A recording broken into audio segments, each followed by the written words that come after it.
Welcome to Blizzard Fire. We hope this video helps fire up your solution. In this video, I will explain how to use L-Citrulline.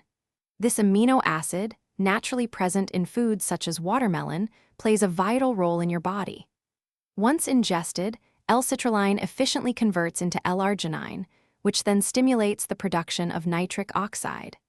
This process is key to its benefits, as nitric oxide helps relax and widen your blood vessels, leading to improved circulation. Understanding this fundamental mechanism is the first step to using it effectively. When considering dosage, it varies based on your goals.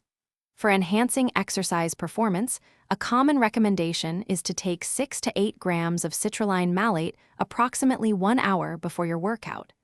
If you're focusing on general circulatory health, a daily intake of 3 to 6 grams of pure L-citrulline is typically advised. On days you don't exercise, you can divide your total daily dose into 2 or 3 smaller servings throughout the day for consistent benefits. L-citrulline's primary benefit stems from its ability to significantly increase nitric oxide production.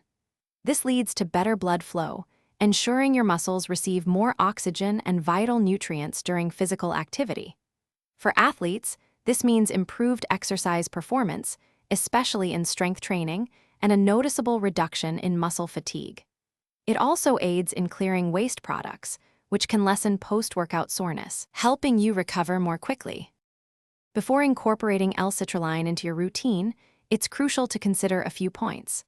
Always begin with a smaller dose to see how your body responds, as some individuals may experience mild gastrointestinal upset.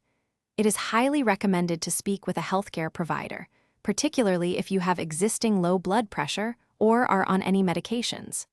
Specifically, avoid L-citrulline if you are pregnant, breastfeeding, or taking nitrates for heart conditions or medications for erectile dysfunction due to potential interactions. Thanks for watching. If you found this helpful, don't forget to like and subscribe.